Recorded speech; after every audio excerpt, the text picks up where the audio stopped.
Good morning. Hope everybody had a good weekend. Spent my weekend up at Southern Fried Gaming Expo and had a good time. I want to start with a shout out to Joe. He was basically TO ran the Age of Sigmar tournament. I think we had 46 players and no issues. It was a fun time for those guys. And everything went very well, very smooth. So shout out to Joe and my contact for Southern Fried Gaming, Shannon. Shout out to Shannon. They run a good convention. It's an interesting convention. I know I mentioned it a couple times. Very unique. I go to a lot of conventions. This one, because it started as a pinball convention and still is, different vibe. A lot of role players, board gamers, not a lot of miniature players. It's always interesting talking to the people that came by the booth. What do you play? Blah blah blah. And I'd say vast majority, like 80-90%, had never played a miniature tabletop game. A lot of them had role played and stuff like that. So I always enjoy talking to people about the hobby. Phone, you know.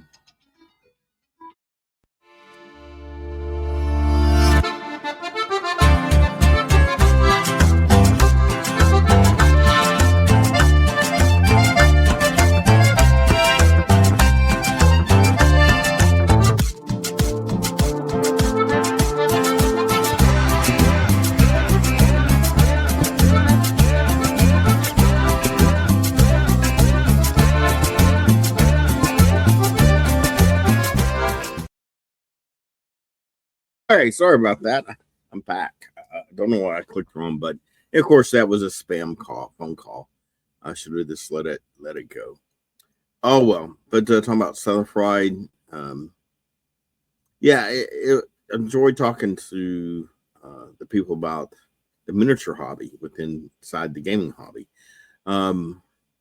Said Joel was doing Halo. Todd did several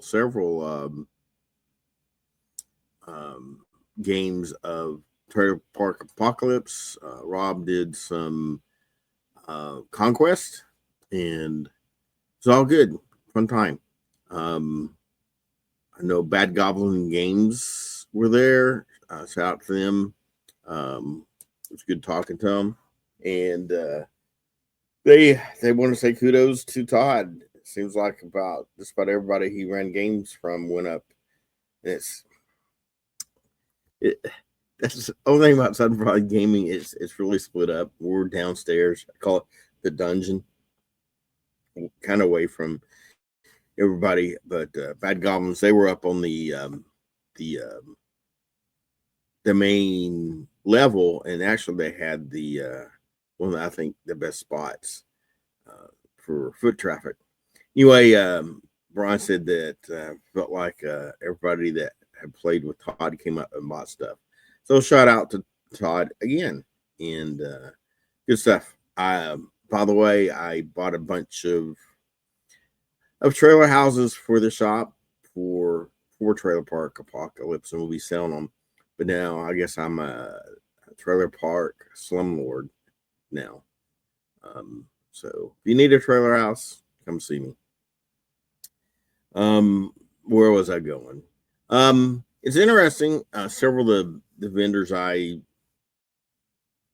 are good friends with that do a lot of conventions. We're actually at Origins. Origins is one of the bigger conventions in the U.S. And it's up in Columbus, Ohio. So 3 of the guys I usually talk to, actually buy stuff from, we're at Origins. So miss them. Hopefully they had a good Origins. I think Origins was up. When I was reading, they had 21,000. So quite a large convention. That's one on my list to go to sometime. We'll see. Problem is, start going to bigger conventions. The cost, that was probably reading through Facebook and comments, some of the comments about Origins. Well, it was the cost, and it's just not the convention, but the hotel room, your food, parking, all that can be very, very expensive. So it adds up. For me, Southern Fried Gaming Expo, I came home overnight, a little bit of drive, about an hour drive, but it was nice to sleep in my own bed. Save tons of money not having to get a hotel room and stuff. So, I know one thing I was going to talk about in today. I was watching a video before this. Ash Barker Gorilla Miniatures. He has some pretty good videos out there about games, the hobby. This was one of the ones about the hobby. It kind of relates to conventions too. It's interesting the gaming industry. There's a few really big companies, a bunch of independent, and seems to be more every day. And then I have to agree with Ash. There's very few in between. I think Black Hat Studios would be one of those.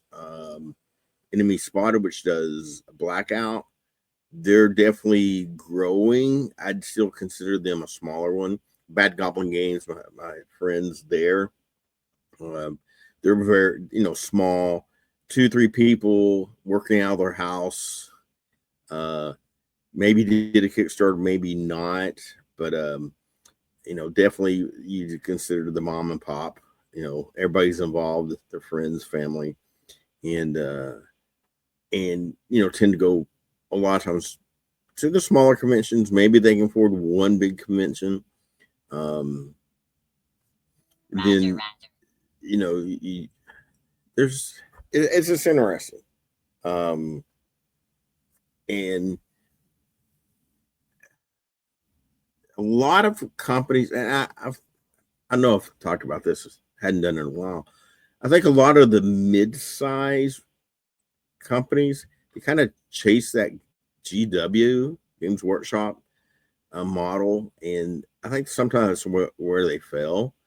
I think companies that do their own thing, Corvus Belly with Infinity, they've been around for a while. And I'm kind of piggybacking on what Ash's video. We got Ironwind Metals, which is BattleTech. They've been around for a long time.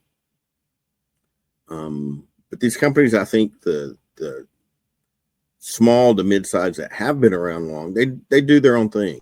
They're not chasing the Games Workshop model. And that's where, and I know there's a standard, the ultimate bar, but I think, I think a prime example is Warlord Games. They're all their back. They're from UK. All their background is Games Workshop, so they come from that mentality, that way of thinking.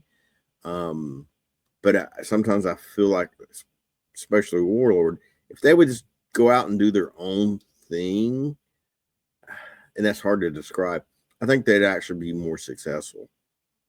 Games Workshop tries to tie everything back to 40K, no matter what, and Warlord kind of does the same thing with Bold Action, and they have some good games out there that they've developed and had, but they just don't seem to support them like they do Bold Action. And I know, once again, big issue, if you're not a super huge company, you don't have the staff to support every game. Your staff is probably supporting, your staff is supporting all these games. And especially if you got one prime game like Bold Action. I'd say most of their energy, 75%, goes to supporting that game, developing new stuff, and everything. So it's tough for that staff to also support other games. I just War Cradle is another one. I love those guys to death. Great guys, great games, but I think it's really tough for them to focus on more than one game at a time. Once again, it's a resource issue. So that's where once you start getting more than multiple games, it can be a challenge. To deal with mom and pop games, especially if they went through a Kickstarter, is how do you get your hands on the game other than direct? And then a lot of times they did a Kickstarter, the time you can get to the retail part, they're out of stock and having to do sometimes another Kickstarter or definitely second reprinting of that to get back. And that creates a challenge for everybody on multiple levels. So I think the biggest deal is gamers have a short attention span. Game's hot, everybody wants it. I want to get it now. If you can't get it within a short time period, say 2-3 months, people move on to the next game. And to get those people back can be a challenge. It can be done. You got to have a quality game. Marketing, that's one of the biggest challenges, I think, in this industry, unless you're a big company, is once again the resources and where do you market. You can go to the big conventions, especially like Gen Con. Yeah, you're 70,000 people. So, but going to small conventions, which example, Bad Goblin Games, they really can't afford right now, if they can in the future, going to these really big conventions. So I go to a lot of small ones. So say like Southern Fried was 5,000 people. That's good. You just have to do more small conventions, and then once again, your radius of travel. If you're pulling a trailer and product, all that stuff, like when I go to conventions, it's tough to go anything probably more than 6-8 hours outside of where you live, because once again, you start running the cost of gas, extra night a hotel room, and just your time and all that. So that can be limiting. But it's interesting to see the people that are, I don't say successful, but stay around. High Noon, Dwight's been out there for several years now, and once again, it's family and friends supporting. So you do see a lot of small companies now. Go back, I mentioned Black Side Studio. They definitely started off, I think 3 of them, and they've kind of changed their focus. Their main thing where they got started was pre-painted MDF. Now they're publishing games. They just, the latest one they just did is this is not a test, which probably there hadn't been any books around 4 or 5 years, or if they were, hard to find. So they worked with the author to republish his game, and they're getting writers, game developers, and they're actually publishing games, which is a great way to do it, I think. Because you have people that have good games but don't have the resources to put that game in print. Once again, that's a huge effort. Where you got Black Sat Studio, they broke that code with their games, and they know how to do it, so they can offer that service. So I think that's a great niche for them, and once again, a good group of guys. So yeah, every convention I go to, there's always an independent gamer, independent company. Bad Goblin Games, mention them again. uh, at Southern Fried, and I already knew they're coming and all that stuff. So, and we're going to be supporting their Trailer Park Apocalypse when at other conventions, especially when Todd goes and he can run some games. So, yeah, and that also translates to a store. If you got a shop, you pretty much have to have a Games Workshop. You got to start there. That's where your sales are. And it's kind of the same thing. Big stores. I'm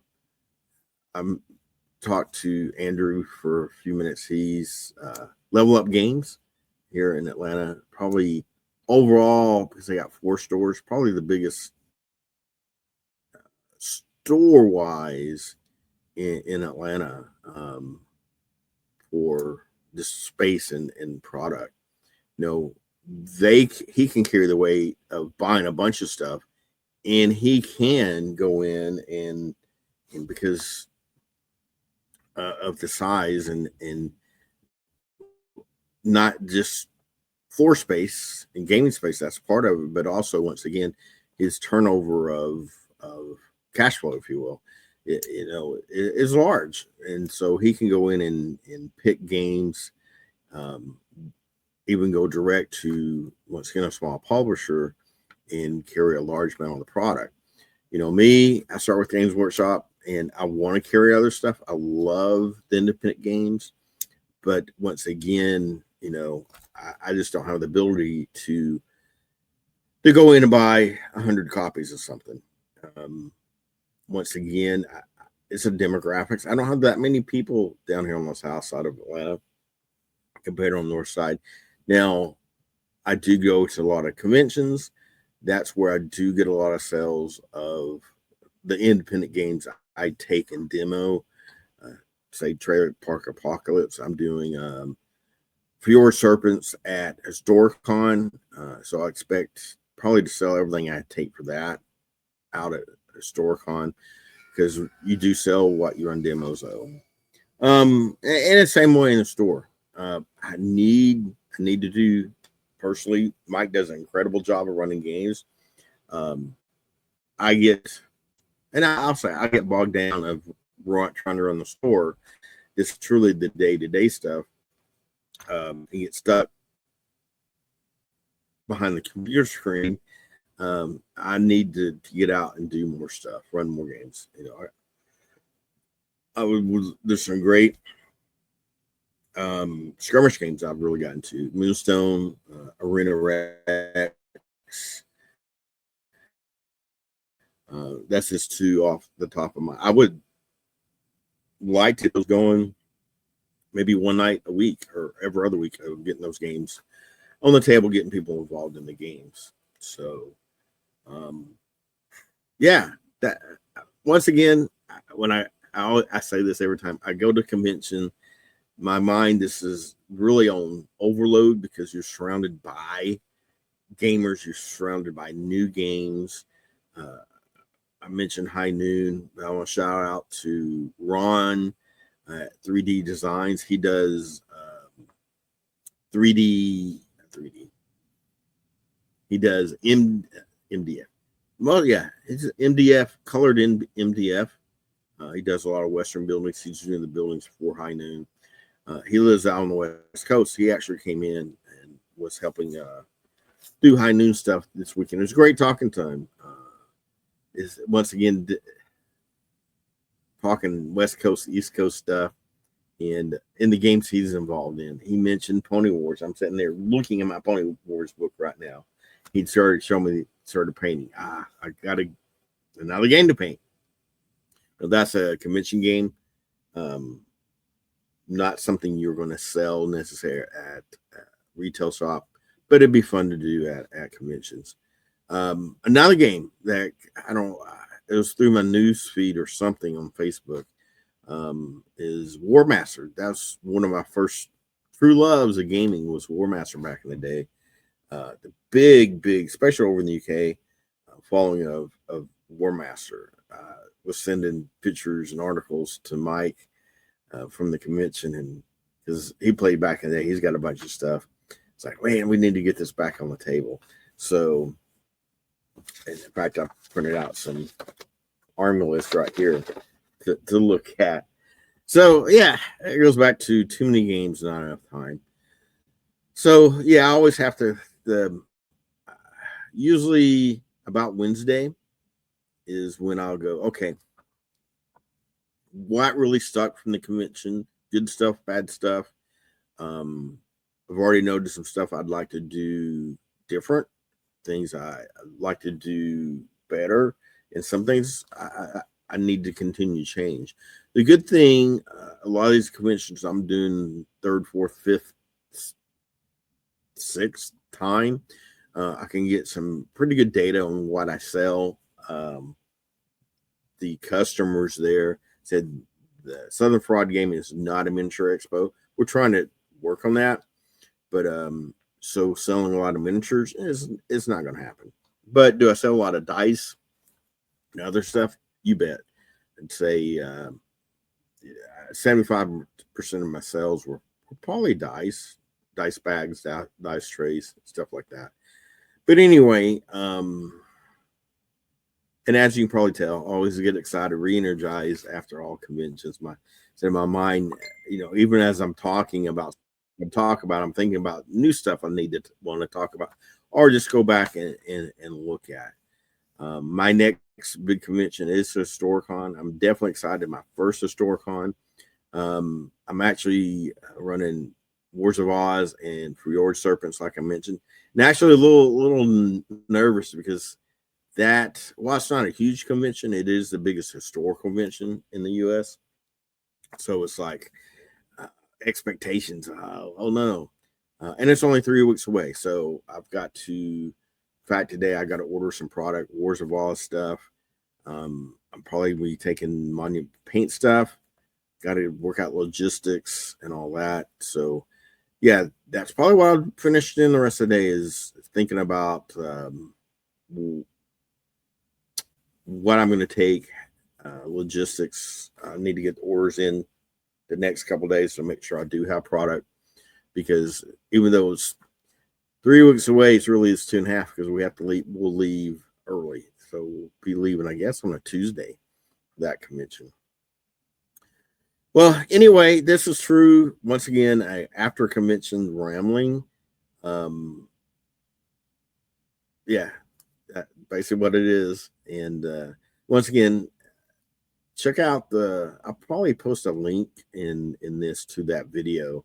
A good video discussing the hobby and the publishers, developers, kind of interesting take on that and stuff. So if you get a chance, check that one out too. So if you stayed this long, this is definitely one of my longer videos. Appreciate you. And yeah, we'll try to stay focused. No, we won't next time. And anyway, everybody have a good week. It is going to be hot this week. So stay hydrated. With that, we'll talk to you next time.